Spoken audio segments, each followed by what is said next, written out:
Hi, this is Synthchaser from Synthchaser.com. Here we have an Oberheim OB-SX. Every so often when I see them pop up for sale, they're often described as a smaller preset version of the Oberheim OB-X. Or I'll have people contact me looking to get an OB-SX because they want to get that OB-X sound for a fraction of the OB-X price. This is an earlier OB-SX with the older color scheme, and looking at it, particularly next to the OB-X, yeah, it looks a lot like the OB-X. But because the color schemes match, does that mean it's really a mini OB-X? I'll cut to the chase for those of you who just want an answer and then to move on to the next video. No, the OB-SX does not have a voicing circuit close to the OB-X. For those of you who are interested, I'll explain the difference and show you which Oberheim synth the OB-SX is really more a scaled down version of. So here I have the three Oberheim voice cards. On the left we have the OB-X, in the middle the OB-SX, and on the right the OB-XA. Just looking at these cards, you can clearly see that the OB-X card is not the same as the OB-SX card. But you'll probably also notice that the OB-SX card looks pretty similar to the OB-XA card, although they're not identical. So what are the similarities and differences with each? First, there's the oscillators. They're in the top part of the voice card, and you can see they're very different between the OB-X and the OB-SX. But they're very similar between the OB-SX and the OB-XA. The OB-X oscillators were built with discrete transistors and some op-amps. One oscillator's to the left of this IC chip, and the other oscillator's to the right of it. That chip is a transistor array, and each oscillator uses two transistors on that chip for its exponential converter. They've got Tempco resistors touching the chip for thermal coupling. The OB-SX oscillators were built around the CEM3340 chip, which was a VCO on a single chip made by Curtis Electromusic Specialties. Since there's two oscillators, there are two of the chips. And you'll notice that there's no Tempco resistors because the Curtis chip had temperature compensation built into it.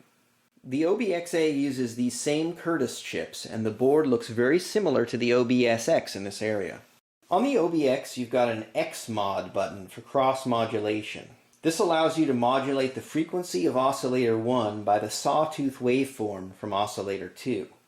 On the OB-XA, this was replaced with an F-ENV modulation button. This allows you to modulate the frequency of oscillator 2 by the filter envelope. But what about the OB-SX? Neither of those buttons are on the OB-SX, but that doesn't mean that under the hood a modulation option isn't available for the presets. And as it turns out, one of these modulation options is available on the OB-SX, and it's the cross modulation that's found on the OB-X. Now let's look at the filters. The OB-X filter is this two-pole cascaded OTA design. The OB-SX replaces this with a CEM3320 Curtis chip, still configured as a two-pole filter. The OB-XA takes it a step further and adds a second CEM3320, configured as a four-pole filter, and selectable through some CMOS logic. After the oscillators and the filters, what's left is pretty consistent across all three voice cards. They all use two CEM3310 envelope generator chips to shape the envelopes for the VCA and the filter, and they all have nearly identical OTA-based VCAs. So after looking at this in closer detail, we can see that the OB-SX voice card is much more similar to the OB-XA than to the OB-X. While the OB-SX does have the cross-modulation feature like the OB-X, the oscillator and filter designs are totally different from the OB-X, but identical to the OB-XA. So it's not true that the OB-SX is a mini OB-X, and it's even a stretch to say that the OB-SX is a hybrid between the two. Now some viewers might be aware that there are in fact two revisions of the OB-SX voice card. So one might be inclined to think, oh, well, it's the other revision of the card that you didn't show that's like the OB-X. No. The only difference between the two revisions of OB-SX voice cards is the addition of a fifth pin on this connector, which adds the minus 15 volt rail to the power rails provided to the voice card, and it's used only to give the VCA a little more headroom. Previously they tried to get by with just the minus 5 volt rail that was required to power the Curtis chips. Maybe I should have waited to do this video until after I sold this OB-SX, but hey, honesty's the best policy. Anyway, let me know what you guys think. Does cross-modulation make this a mini OB-X? Do the Curtis chip oscillators and filters of the OB-SX and OB-XA sound exactly like the OB-X? to the point that the implementation doesn't matter? Share your opinion in the comments.